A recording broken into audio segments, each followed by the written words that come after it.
Welcome to another episode of Unconditioned Mind. Unconditioned Mind is a project of Awakened Global, which is a movement that seeks to contribute towards gender and racial inequality. So in this season, we are dealing with entrepreneurship, personal development. People have been asking for this, and I'm really excited about this season. And I have an exciting guest today.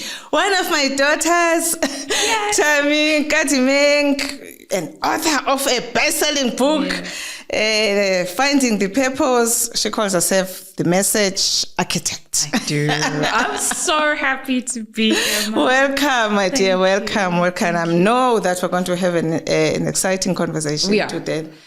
So maybe just introduce yourself. Tell us about who you are, where you are now, just a brief introduction, and then we'll delve into your exciting career. Okay, great. So Thami Nkadimeng, as you said, fondly known as the Message Architect.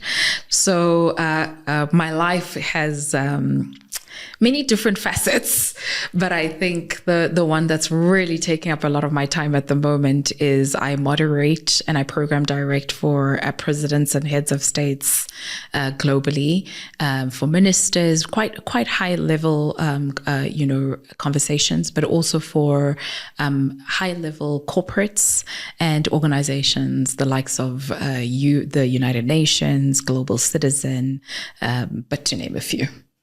Wow. So just share with us your career from the early days, how it started. I know you've shared this thing with me, and I was just blown away how you started. And we'll just unpack it as we go along. Just from the beginning, how did you start? So I had just finished matric, actually. It must have been I wrote my last exam, I think, on a Thursday. And the Saturday, my mom was going to a Christmas party. She worked for FNB at the time. And that's First National Bank. So my mom is a financial guru of note. And she then said to me, do you want to come to our year-end Christmas function with me? And I said, okay, as her daughter. The CEO spotted me at the Christmas party and he said, whose daughter is that? And they told him, oh, it's Joe's daughter. And he then asked me, what are you currently doing? And I said, cheekishly, well, I just finished matric exams and I'm not working, so technically I'm unemployed until I go to varsity. He offered me a job on the spot. I started working from that Tuesday. I had half a page of a CV. I can imagine. On Monday, and I started working. So I started off in the financial industry, and my career has spanned over 20 years in corporate. So I've done finance, science and technology. I've done tourism. I've done mining. I've done quite a bit. I've done marketing, but the core essence of who I am is I'm a communications expert and scientist. That's where my 3 degrees lie. I did try to study chartered accountancy. We all know how that didn't work at all. Yes. Yeah, no, you are not a chartered accountant. I'm not. I know you. That exactly. I know you. Okay. But just unpack a little bit for us. You are young. Yeah. You're getting into corporate. Yeah. There's a corporate culture. You have to navigate this space. Yeah. And we're talking about, a career of 20 years. How did you navigate this space? How did you position yourself for, other opportunities, promotions, getting into those spaces where you felt more comfortable? Because, corporates can put you into a box and you can feel stuck there and miserable. How did you know I don't belong here? Like I don't belong in finance. How did you make those kinds of decisions?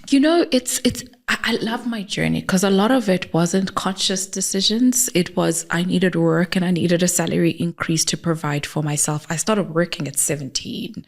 You don't really know much at that stage. And also, I think being that young, you're kind of brainwashed and you think, okay, I just need to fit into this space. This is what it's like. Until you get a little bit old and you realize, oh, I've got a voice and I can utilize it in order to move on or in order to make a change. It was only really when I was in in my mid-20s that I started to go, oh, I'll direct it myself, my career. I remember working for an organization, and I had been there for 3 months. They had just employed me for 3 months. And the lady that I was reporting to was leaving her job. So she was Manco, which is obviously, for those who we don't know if young people will be listening to it. So you have people who are just starting up, then you have junior managers, senior managers, then you have the management committee, then you have executive committee. I love teaching, so I don't know who's listening. So Manco is management committee, Exco is executive committee. And she was part of Manco, and she was getting married, and she was like, okay, I have to leave the job. And there was all these politics that were going around in the organization. Should we advertise the job? Who do we hire? What do we do? I remember storming into the COO and CEO's office, and I said, okay, while you figure it out, let me act. Wow. That's what I said. Let me act. I was 24 at the time. And they looked at me like, that's actually not a bad idea. And I landed up acting for 9 months, and I landed up getting the job.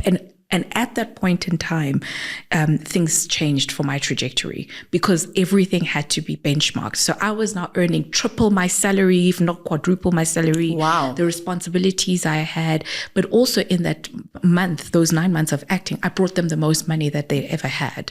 Oh, and wow. So by the age of 29, I'd moved from there, and I was handling a budget of 600 million rand. Wow. So it just, that moment totally catapulted the trajectory of my corporate life. And I think it was that moment that taught me that, oh, I don't have to rely on status quo. If I speak up, the worst that could happen is no. Yes. That's the worst that can happen. But I'm going to go down after an ask. So how did you, because people are scared of doing things like that. What if I'm misunderstood? What if they reject me? How did you deal with the emotions as you were contemplating this thing? How did you just have that boldness? I think I'm born with it. I'm a little bit of a rebel with a cause. I think everyone knows that about me. I'm not very shy to speak up. I'm also not shy to apologize if I'm wrong, but I will always speak up. So I don't think I processed it. I wanted... Which is probably the best thing, because when you process it a lot, then that's when the ego will come with of these negative things. I don't overthink a lot of the decisions I make. I overthink a lot of stuff in the world, but I just do. So I did it. I wanted the money. I knew I was going to get an acting salary. And so I just went because that's what I wanted. Yes. That was it. The rest just going for what you want. Yeah, that's it. And I pretty much run a lot of stuff even now in my business like that. And it's gotten me where I am. So I left corporate in 2022. That was 20 years. So I've been the message architect full time for a little over 2 years. And in that little over 2 years, I've already traveled around 6 continents because of just asking. Yes. I'll just say, can I go? Can I do it? And they're like, oh, okay. Great. Okay. So it has sort of been the guiding light in your life. Yeah. So you were in matric. What about studies? Did you study? I did. Part-time? Everything was part-time. So we laugh about this with my mom because I had registered to go to RAU, which is now Rand Afrikaans. It's Rand Afrikaans University, but it's now University of Johannesburg. I was accepted. I had already gone for interviews. I was going to be in in campus. What do they call it when you live on campus? Res. I had a space in Res. I was set. So then when this happened with the CEO of FNB, it threw it off. I had now tasted money. And when February came and I was meant to go to varsity, I said to my mom, I'm not going. But it was also, I wasn't going to go because the income I was getting was helping my mom, because I could then buy groceries, and that allowed my mom a little bit of relief from the pressure that I felt she had, but she wanted me to go to varsity. So I landed up then studying part-time. I did my BCom Oh, you still followed finance? I did. Oh my goodness. I even was a PA to 4 chartered accountants, Black females at some stage. They were trying to convince me because one is my godmother, and the whip old ladies. They tried to convince me because it was a great thing to get into back then. Didn't finish that one. And then I got into then comms. So I've got 3 degrees in communication science. Oh, wow. Yes. Wow. So you did it all? Yes, I did. That's amazing. I did. Really, really amazing. I did. And you know, the beauty was when I started studying communications, the first degree, I did it because I had just had my son. And I just remember thinking, how am I going to tell him to go to university and study further if I haven't done it? I always believe in monkey see, monkey do. So that's what actually pushed me to do the first degree. Then I got addicted to studying. I mean, my 3rd degree, I got cum laude with an average of 98% overall. Wow. Yeah. Wow. Okay, now there's this big question of purpose. Yes. Right? I think there's a lot of misunderstanding and confusion out there, and people get frustrated because they never find it, because in the first place they don't really know what it is. And I find that in many cases people are dissatisfied with their life where it is at that moment because they feel they still have not found their purpose, and they may mess things up where they are because they're so obsessed with finding purpose. I'm always so irritated by this whole obsession around purpose. So I know that you share a lot about this in your book, and because you have found yours, maybe you can help a lot of people, first of all, understand what that is and how do we go about finding that purpose. So firstly, I named my book Finding Purpose because I was being cheeky, because I don't think you find purpose. I think you're born with it. It's for you to just discover as you go about. I don't think that any human being is a mistake. So when God made all of us, and I believe in God, and I believe that God made us, other people might believe differently, but everything happens with intention. So God doesn't just wake up and go, oh, I'll make a tummy. No, there was already intention of why you were made. And so I started understanding that to go, okay, why am I uniquely made? Because we're all unique in one way or the other. Society really does pressure us because they use jargons that they don't understand. So people are wanting to make money out there. So a lot of people go, oh, purpose. They don't even know their own purpose, but it makes money because it just will go on all these weird seasons of using certain words, and purpose just seems to be it at the moment. They're like passion with purpose, talent with purpose. And I'm like, okay, sometimes those things don't even go together, but we're brainwashed by social media for certain jargons. So I'll alleviate a lot of pressure from people by saying this. You don't have one purpose in life. Every individual doesn't have one purpose. I've discovered that. Yes. You have multiple purposes. And whether you are aware of it or not, you're already fulfilling those purposes. Some of them you are aware of, and then you're intentional with them. A lot of times people mistake purpose for what brings you money. One of my purposes is the message architect. It's the only one that brings me purpose. But I can give you multiple other purposes. One of the purposes was giving birth to my boys. Yes. I know it was my purpose by virtue that they'll never come out of another womb. So it was my purpose. Yes. My purpose is to do the things I do for my family. My purpose is I could carry on and on and on.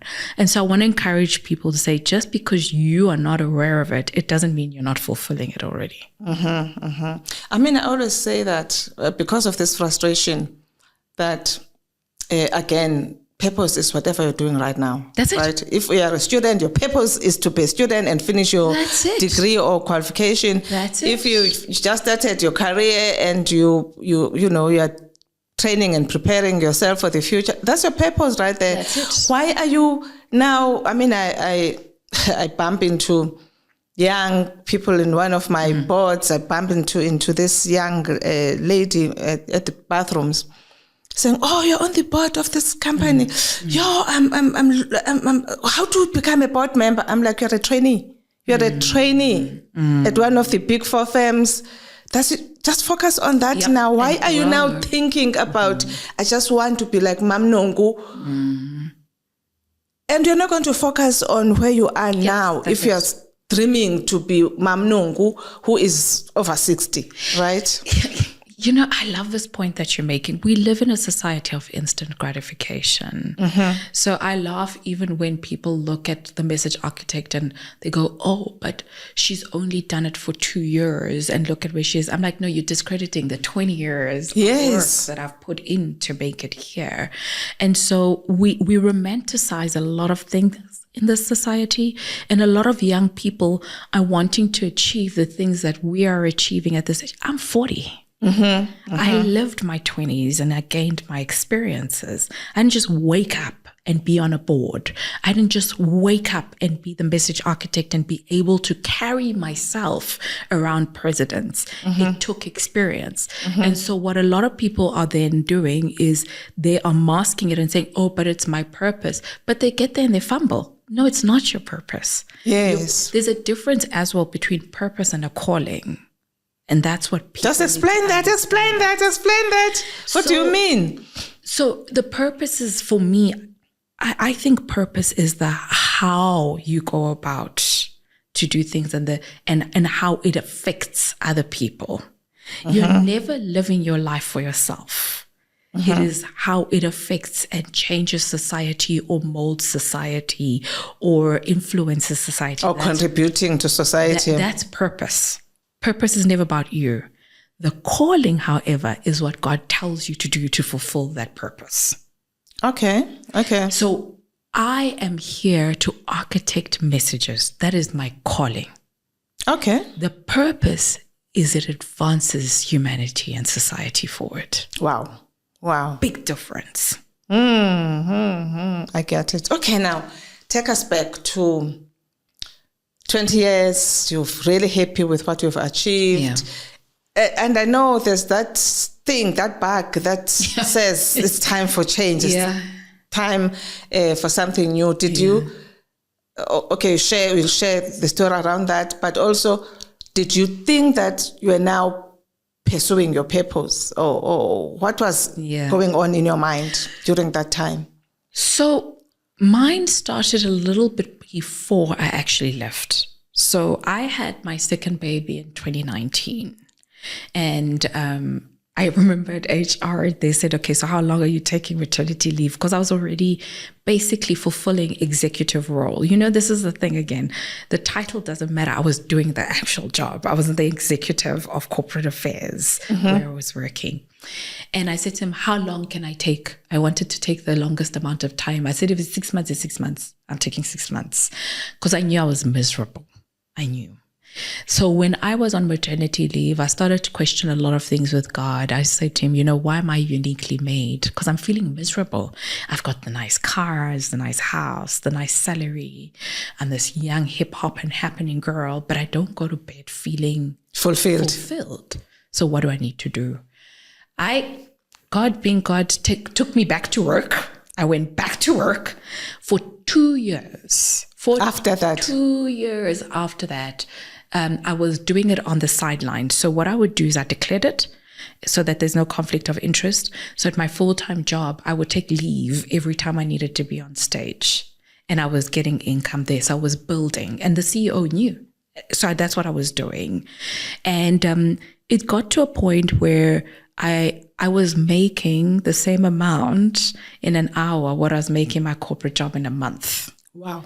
And it wasn't just a money thing, though. Here's the beauty. In those 2 years, they had given me the portfolio of sustainability. And this is what I now talk about with United Nations and stuff. So there was an actual reason why I needed to be there. How I left was not a conscious decision. I said to God, the day they offer a voluntary service package, a VSP, to me, is the day I'll leave. And I'd never been offered a VSP in my entire career. Okay. So when they called me into the meeting that one day and they said, no, we're restructuring, I said, don't worry about carrying on with the meeting. My VSP conversation happened in 5 minutes. Wow. I said, let's just go to what you can offer me. And they said, no, look, we don't want you to leave. We want you to take either this position or this position. And I said, what if I don't want those positions? Can I get a VSP? They said, yes. I said, fantastic, we're done. I've already agreed with God that the day this comes is the day he's happy for me now to pursue my full-time calling, my calling full-time. They said, but you don't even know the calculations of, I said, I don't care. And I signed that. After I signed it, a week later, I was on a flight to Dubai and I was moderating and program directing for Ubab Cyril Ramaphosa in Dubai. Wow. I mean, everything just fell into place and I've never looked back ever since. Ever. Okay, so I mean, in this session, we're talking about personal development and we're talking about entrepreneurship. Right. Now, I mean, you are leaving the comfort of a job. Yeah. And you are jumping into the unknown. Yeah. And every real entrepreneur that I've spoken to have these stories of when they jumped and took that courageous step, suddenly there were synchronicities, things fell into place. It did. And if for me you're calling yourself an entrepreneur and you don't have those stories, I'm like, something is wrong. I don't think you are an entrepreneur because it's amazing how people are stopped from pursuing their dreams because of fear. But when you jump, how things just fall into place. Just talk to us about that. Absolutely. I actually remember going to my CEO's office and I said to him, look, I've taken the VSP option. He was gobsmacked. He was shocked. And he said to me, but how are things going in the business? And I said, look, I'll figure it out. I didn't know what was going to happen. Now, I was really, really fortunate. My VSP calculated to about 8 months or so of salary. So what that meant is the money that I was making in the Thami Nkadimeng group was pure, sheer profits. Because my monthly salary was taken care of through my voluntary service package. But I started making money beautifully. Everything just started working out because I just jumped ship and I trusted the process. I remember praying to God and I was like, if you really say this is my calling, don't embarrass me. Please don't embarrass me. He's never embarrassed me. Do I have sleepless nights? Yeah. I have salaries to pay all the time. I've got stuff I want to do for my kids. I have to make sure I pay myself a salary every month. So it's not a walk in the park. Yes, I do have moments where I'm questioning, oh my gosh, what am I actually doing? But it works out. I mean, this year, I remember, so I have this ritual where I write down a couple of things on New Year's Eve. And I phoned my friends and I said, I don't know what I'm doing this year. I don't know what to write. So I think it's the year where I start to exercise the muscle of surrender. So I'm going to surrender. And I'd asked God for X amount this year. Wow. How you bring it, I don't know, but I want X amount this year. And you're an accountant, a very seasoned chartered accountant at that. So you know that we look at our balance, right? It mustn't go below a certain amount. And I just was panicking. I couldn't see how the money was coming in and how this was going to work out. But by September, I remember that I had never dipped below that balance. Wow. I had remained above that mark the entire all the time. Yeah. Wow. And that's how I know that this is my calling and my purpose. If it wasn't, it will embarrass you because it has to redirect you to what you need to be doing. Yeah, because if you're saying you're pursuing this, whether you call it a calling or a business or whatever, and you are just efforting and struggling, and everything is hard, it's not yours. Then it's really just not yours. It's not yours. And at some point, And I'm not suggesting that we quit early, because there are times when we go through challenges, and challenges are good for us because we grow from challenges. But you need to have the discernment to know whether this is a challenge that is, taking you through a process of growth, or there's a message here. I always say that when life is telling you something, you ought to listen. Because if you are just struggling here, everything is hard, and you are pushing, and the ego is always saying, let's persevere, let's persevere, let's persevere. At some point, you've got to wake up and say, this thing is not working. And the reason why we persevere in something that is not working is because we have this fear of, okay, I'm here now. If I give this up, what's going to happen? That's it. So maybe even a worse thing is going to happen. So I always say the magic is on the other side. True. Once you take that decision of, I'm done here, I'm facing reality, this thing is not working, it's amazing how immediately God will lead you on the right path for your life. So I found a way of monitoring that even in my world, because I'm faced with a lot of decision making that I have to make. So my question becomes, is this a challenge or is it making me miserable? If it's making me miserable, it's not for me. But if it's a challenge, I can pursue the challenge and overcome it. And so it's even in the small things like picking which events and conferences to go and speak yes. It's, picking which podcasts. So I kid you not, people think that I go on so many podcasts. This is probably my fourth or fifth one, because I'm very choosy. If it makes me miserable and I'm overthinking it, it's not for me and I don't want to do it. And so you've got to understand the difference between challenge and misery. There's certain stages and platforms I've pursued, and God's like, no. You're not. It's not for you. And the pursuing of it is miserable for me. It's not fun. It's not hunting. It's miserable. And I'm even having to learn that, because it's not something you learn overnight. It's every time you're faced with that, you have to remember, it's not for me. I have to let it go. Even if it looks like it's the most incredible stage that will open up doors, in hindsight, a lot of times, I've then realized in hindsight, had I gone there, it would have been a big problem. And God always replaces it. Always replaces it. With something better. Okay, just share this world with us. I mean, I always see, social media, you're on this stage and that stage. I'm like, wow, this woman is just flying. Just share a little bit about that world, how it feels like. I mean, I suppose being on stage is the most scary thing for most people, and for you, it's your job. I mean, I look at you just flying over these, whether you're moderating or you are the MC or whatever, and I just wonder, how does she do this? It's my thing. So it's as easy as breathing for me. Oh wow! I get celebrated for breathing. And speaking is my calling. And so it feels very, very normal for me. It comes with its challenges. It's a very lonely journey. What do you mean? So it's lonely in the sense that a lot of times I'm in hotel rooms by myself and I'm alone. A lot of times I'm in my head learning scripts.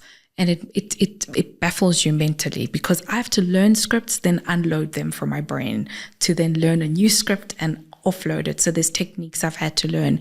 It's kind of like how actors and actresses have to get out of character after they've shot a movie to be their normal self. And I have to do it repeatedly for different stages, because how I show up at a stage with one audience is not how I show up with a different audience. They need a different character of me. It's still me. It's Thami. But I am there to help the nonverbal communication deliver the message. And so it's not just the words coming out of my mouth. It's everything that I'm giving. It's exhausting. The most tiring part of my job is actually the exchange of energy with human beings all the time, because that's all I'm ever doing. I also find it fascinating that a lot of people look at the work that I do and they'll look at the makeup and the outfits and the traveling and they romanticize it. And the people I get to meet. Sometimes the people I meet, I only get to take photos with them. It's not like I get to speak to them ever again. And so I think we've learned to romanticize and fool people into thinking that that's how we live every day. I don't wake up looking like that every day. Yes, some really world leaders speak to me on WhatsApp. I mean, I really do have a network of incredible human beings that people would be shocked to even call me on a random day to go, what do you think, Thami? Presidents, ex-presidents? But it's all an art. It's a creative. It's a gimmick. So when people show you, oh, I'm with so-and-so, they're not friends with those people. They're just taking photos. So it's a challenge in the sense of finding the balance of still being me, and yet also allowing people to look up to this role for them, to give them the dream and to give them that vision to go, if I can, you can do it too, by romanticizing it, but without lying in the romanticizing of it.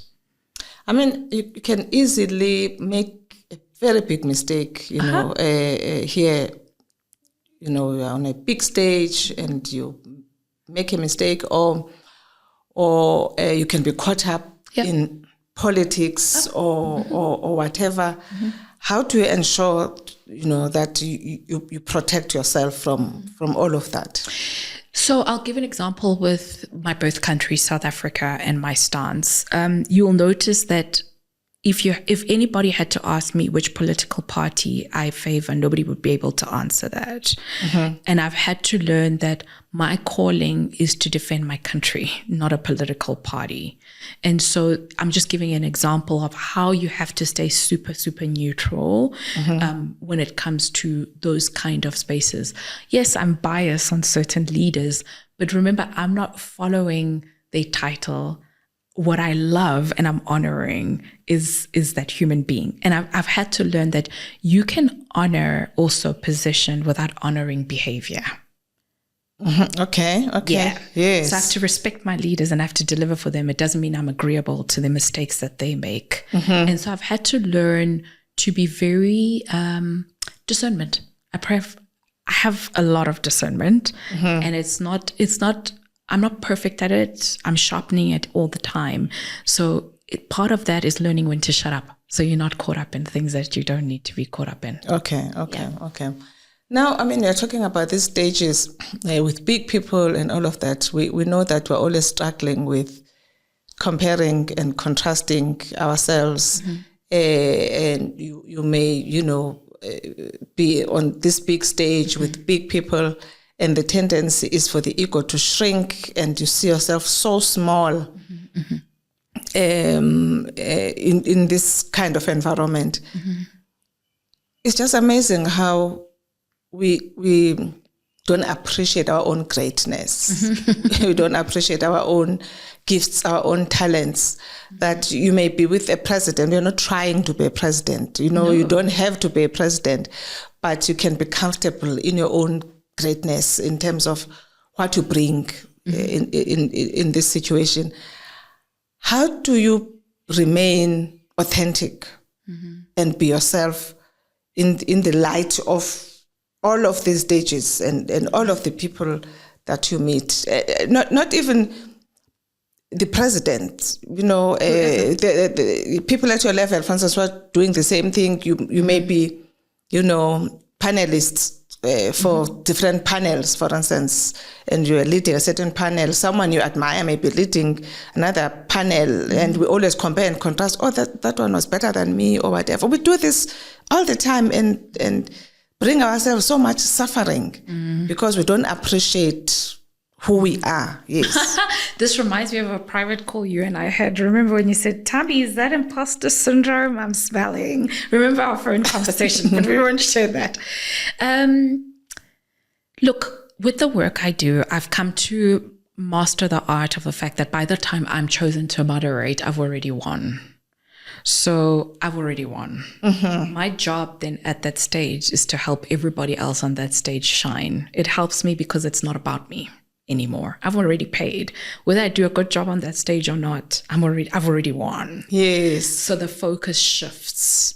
It's about making everybody else I'm calling on stage or moderating in conversation, my panelists, it's about helping them shine. It's their moment, not mine. And it helps me not to then compare because I'm helping you win. I'm serving you. Yes. I'm not serving myself.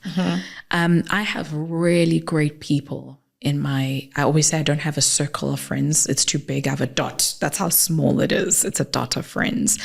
And I also have a dot of leaders, like my pastor and stuff that I speak to. The best thing that I get reminded by my humans is don't ever idolize anybody. We're all human. We have the same color blood.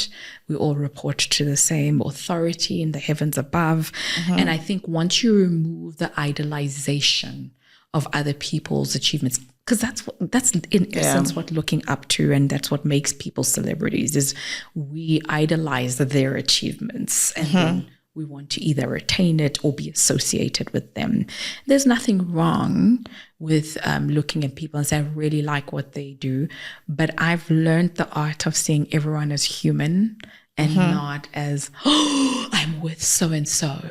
It's not like that for me anymore. And it takes a lot of skill set to get to that point. I've also, authenticity for me is when I got into this space, I quickly realized that I want to get in here as myself because I'm not the kind of person to upkeep a screensaver. I'm just not that person. And so I was very fortunate that when I gotten into the space, in corporate, I used to be the one booking the MCs and the moderators. And so I watched a lot of the mistakes that I felt that they did, also the good stuff. And I decided I wasn't going to make the same mistakes. Okay. And so I'll give you an example. I don't care to have makeup on my face every single time and look perfect and take the perfect picture. I'm here with you. I've got nothing on my face because I'm going to show up as the real self, where I don't wake up with makeup. And so I don't need to be perfect all the time. I'm also very comfortable with my story. I think if you own your story, then you take away the bullets from people that they can use against you. So I'm okay to not be perfect. I think that's the beauty. I'm okay to not be perfect. I think I'm a super cool human being as an imperfect person. And so that allows me to stay real and authentic because I don't feel like I have to show up to the world in a certain way. I feel like I need to show up to the world as Thami Nkadimeng.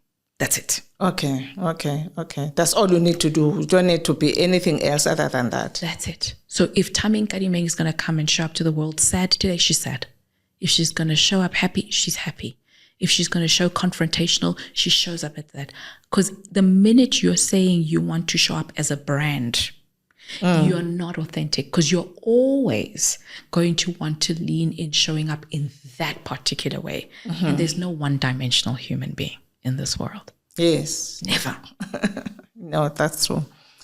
Okay, I mean, you're talking about, all this exciting life, traveling, 20-year career with, amazing achievements. But I also know that you have a family, you are married, you have children. We always struggle with balancing these two worlds. And women want it all, but we're always feeling guilty about wanting it all. How do you find that balance? How do you deal with the guilt when you have to travel and leave your children and your husband? Yes. I don't have the guilt. You don't have the guilt? No. So a lot of times people ask me, how do you juggle? I say, I don't juggle. I'm not a clown. Clowns juggle. For me, if the ball drops and I'll pick it up. This is my calling and it was given to me to fulfill. And I'm not going to get to heaven one day and God asked me, why didn't you do it? I'm going to say no, because I had to be a mother. So I've been given the most incredible children who understand. In actual fact, there was a time where I was home for a few weeks and my older boy was like, aren't you meant to be somewhere? Like, why are you here? Wow. What's going on? I also married my best friend we've been best friends. We've been friends for 17 years now. And so when I'm gone, I know that my kids are in good hands. And I've got an incredible team of people, au pairs, tutors, people who my kids are very well looked after. In actual fact, I enjoy being away from my kids because I get to miss them. And when I come back, I'm a better mom. When I come back, I'm a better wife. There's nothing as beautiful as a little bit of separation from each other to allow that. So I don't feel the guilt. I wasn't born to be just a mom. I was born to be everything that I need to be. Yeah. So I need to be everything that I need to be. And you can't be all of those things. That's exactly it. And so what we've learned as a family is always quality over quantity. A lot of people like, oh, I feel guilty. I want to be with my kids. Half the time when they're with their kids, they're watching a TV show and the kid's busy with something else. So what's the point? Go do something and then focus on, I'd rather have shorter time, but make it quality. Okay. I mean, you spoke about, I married my best friend. People are struggling out there with relationships, you know.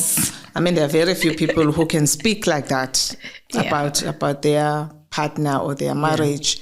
How do you make it work? Oh my gosh. So firstly, I've been engaged 4 times in my life. Engaged to 4 different guys.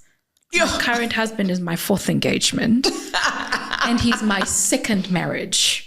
Okay. So I got engaged, then I got engaged and married, then I got engaged, then I got engaged and married.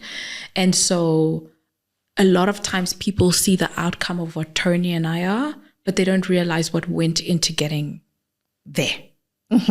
So Tones has been my friend from the beginning. He watched me marry another guy and he knew that I was going to be his wife.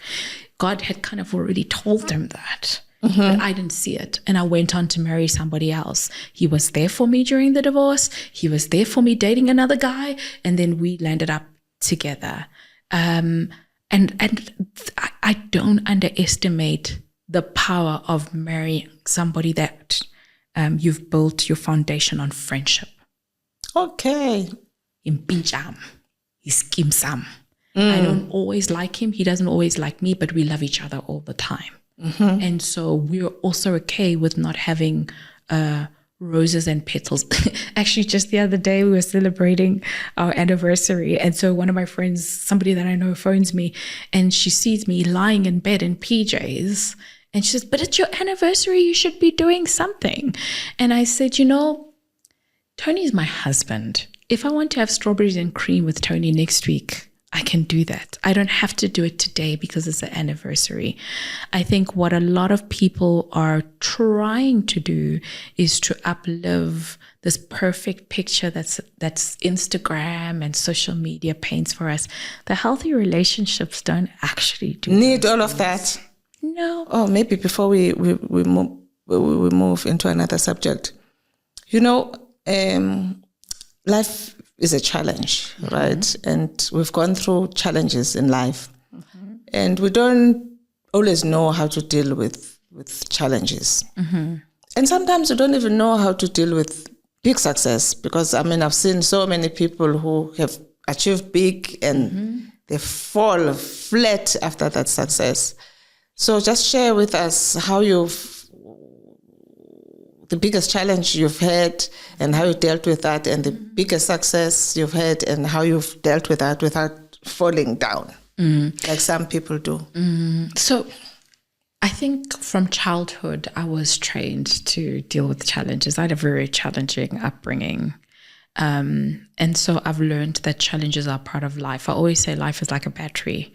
There's the negative and the positive that make the battery work. You can't always have positives and you can't always have negatives. If you want balance and to set things in motion, you have to have a bit of the two. So I almost embrace my challenges because I know that after I've overcome it, something brilliant's about to come. So don't prolong the brilliance from coming. So that's how I see it. So I'm okay with challenges, and I've faced quite a bit. I grew up in a very abusive home. I've had challenges of marrying the wrong guy in the beginning, got into absolute debt. There were times where I had to calculate how to, enough money just to buy onion, mincemeat, spaghetti, and cooking oil so I could put food on the table for my son. I didn't know where my next meal was going to come from. I faced challenges of weight. I've been anorexic. I've been bulimic. You name it, I have been it.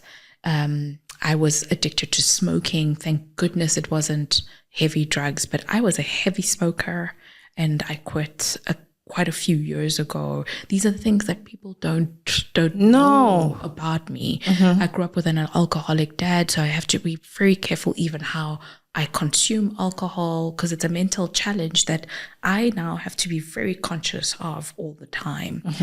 So challenges are great. They refine you as a human. Every diamond must go through heat and cutting in order for it to be perfect. So I embrace my challenges. Success. Woo! So last year was, I made a shitload of money last year. I won't say how many zeros. I don't want people coming to me. And it made me pompous as ever. Wow. I was like, I can buy this world. New money is very weird like that.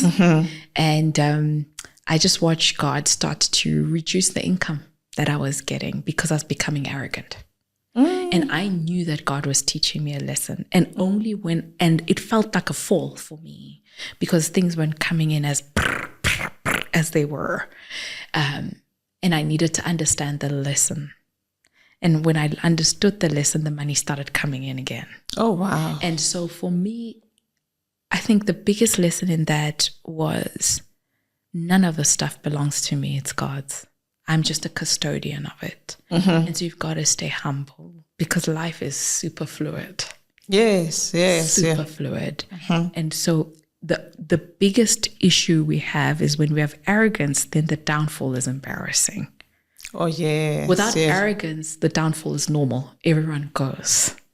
Yes. Has a downfall. So I'm learning that the more I get, my shoulders mustn't calm down. Calm down. Wow. Remain grounded. Yes. During times of success. Calm down. Wow. You know, the last season, I dealt with healing trauma, because we already grapple with this issue of mental illness, and people don't know what to do with it. They don't think that they have a responsibility to pursue their own healing, so that they can live a more normal life. Yeah. That even the challenges that you've been through, they are never a waste. They were there, for you to grow. Absolutely. into a more sort of expanded human being, and so on. So I'm so glad that you saw that early, and because we can really mess up our lives because we're just so stuck into feeling sorry for ourselves, being a victim of our circumstances. And I'm so glad that there are people who had the foresight or insight to know that, challenges are there, and they're there for us to face, to face and deal with them. There's no one way of dealing with challenges, but we can certainly overcome and deal with them. And I love what you say about success, because people don't wake up early, which is why, that fall comes, is because you think now you've arrived and, you are invincible and so on. I'm so glad that you woke up early and came back to earth early. I agree. Because sometimes we like learning lessons the hard way. But if we would wake up early, would save ourselves a lot of misery and so on. And you never really arrive, do you? That's another thing. That's the beautiful part. So if you look at it that way, then you're less arrogant about what you've won, because whatever you want, somebody else has like 6 of it. Yes. You never really arrive. And so for me, I'll celebrate my wins, but I don't want to show them off arrogantly. That's the difference. Yeah. Okay. All right.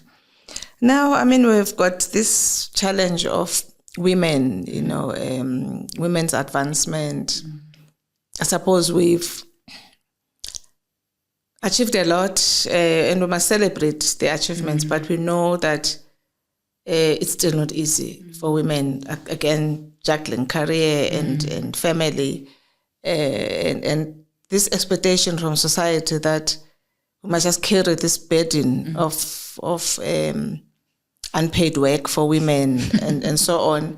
And this suspicion around we can't be given big positions because we're expected to fail, We are not seen to be capable people because of, I suppose, the stigma of the past and the whole culture that we've had to navigate as women. Just share with us, even when we are in corporate, for instance, how did you find success in spite of the prejudices that are there around women? And what is your advice for women? How can we deal finally this whole prejudice against women? I'm going to start it from the other way around. I think we need to call ourselves out as women as well. I think a lot of times we are happy to play victim. And I have the privilege of seeing some of the C-suite people, who are women, who close the doors on other women. And a lot of times what I'm starting to monitor is they close the doors because they're happy with using the story, oh, woe is me, I have these pressures. And it's kind of like how people love this rags to riches story because that's how it's utilized. So I think we need to, as women, call ourselves out. Sometimes it's not society, it's us perpetuating this narrative that women are not okay. And it's women are not okay. Why? Because you're not opening up doors and letting other women in. I even see it with the notion of mentorship, how people mentor the people they like. So they only open doors for people that they like, and everybody else is left out in the cold, and you have to be part of cliques. For me, corporate, I see myself as a human being. And so when I go and I negotiate salaries or my income, not just in corporate, even in this space, yes, I'm negotiating for a human being, not for a gender. So I don't utilize the woman thing. So I don't go, oh, you need to pay me as much as a man. No, you need to pay me what my value is. Yes. Because what if the man's is less? Yes. This is what I bring to the table. Yes. And this is what I expect you to pay me. And I think it's really worked for me in navigating I told you the story about walking into the CEO and COO's office. It was never about pick me because I'm a woman. It was pick me, I will try and do the job. I see myself as human. That's it. That's it.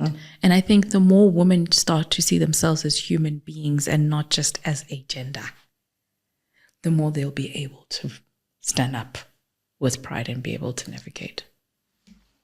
Well, they walk into these spaces that are already prejudiced, and they're expected to fit a certain stereotype of a woman.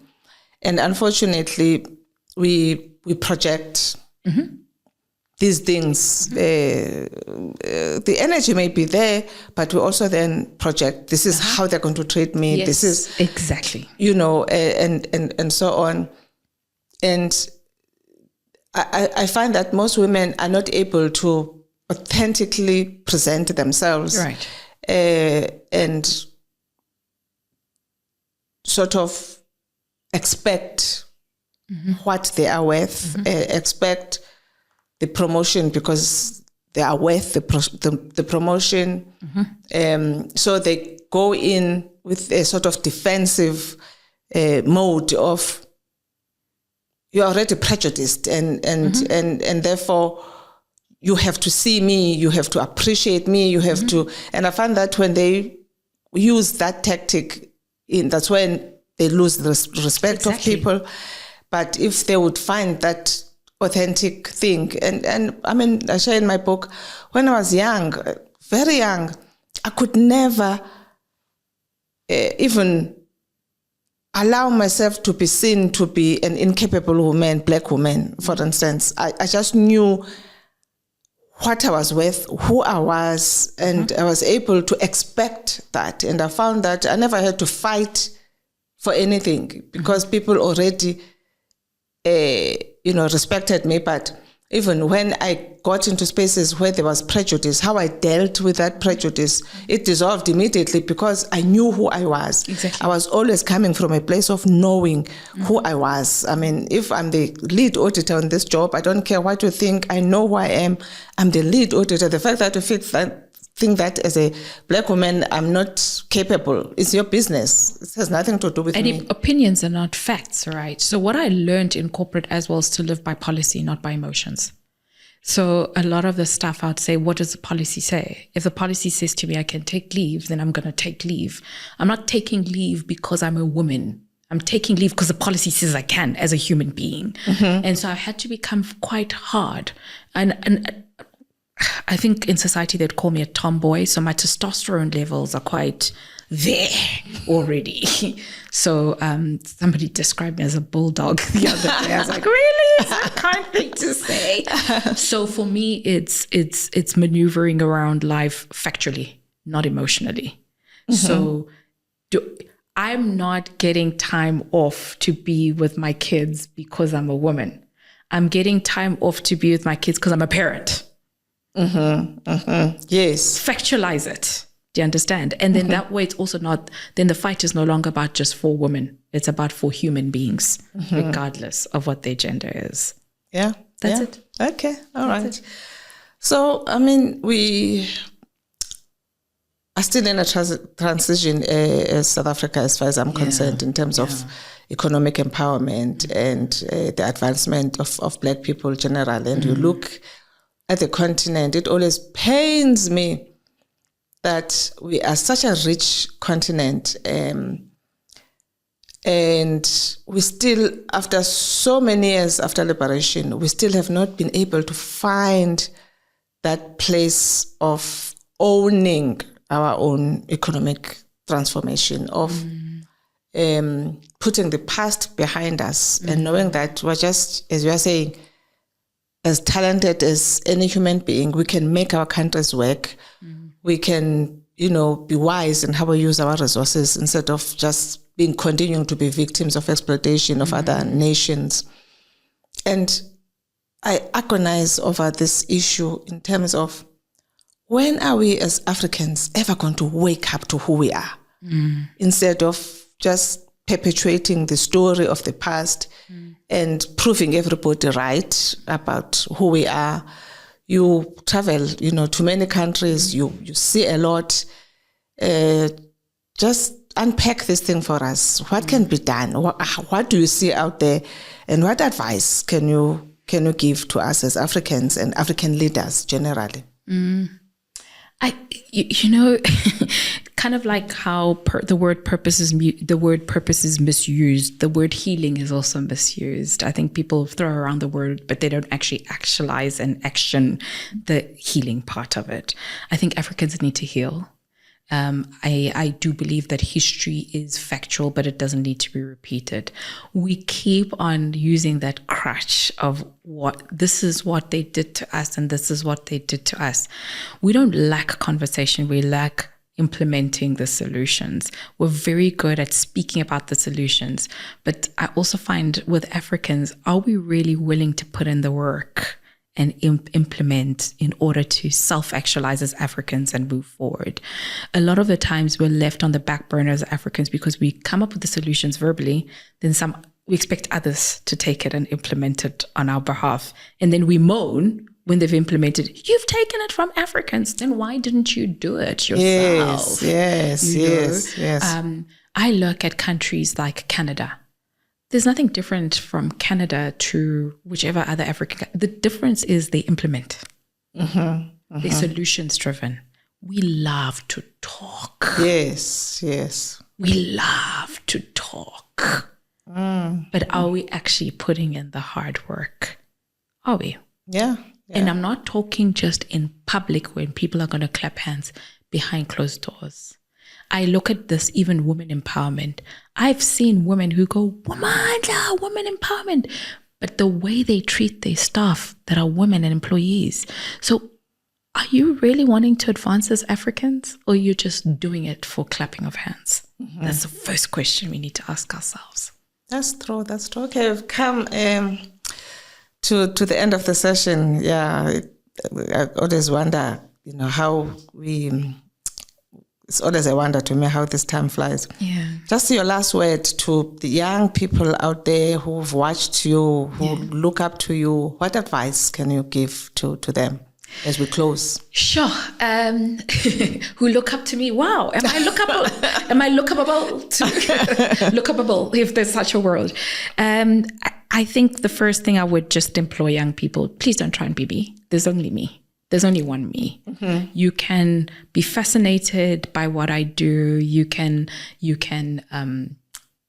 encouraged by it. You can be motivated by it. Don't try and replicate it. It will never work. There's only one Thami Nkadimeng who has one storyline.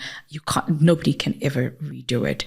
But I think I also want to just say to young people, don't worry about being nice in this world. There's no such thing as nice. Nice is different to different people. If I said 3 people and I said, what is a nice person? They'd all give different answers. So the world pushes you to say, be nice. No, don't care about that. I don't care to be nice. I care to be a good person. A good person is trustworthy, has integrity, has loyalty. If I put 3 people and said, what's a good person? The likelihood is you'd get those words coming out. Yes. So don't be fooled by society saying you need to be a nice person. The nice people never get the corner office or their goals and dreams. Good people do eventually. Wow. Thank you so much, Thami. This has been a wonderful conversation, as I expected. And I know that from your insights and nuggets, people are going to get a lot. Thank you. Thank you.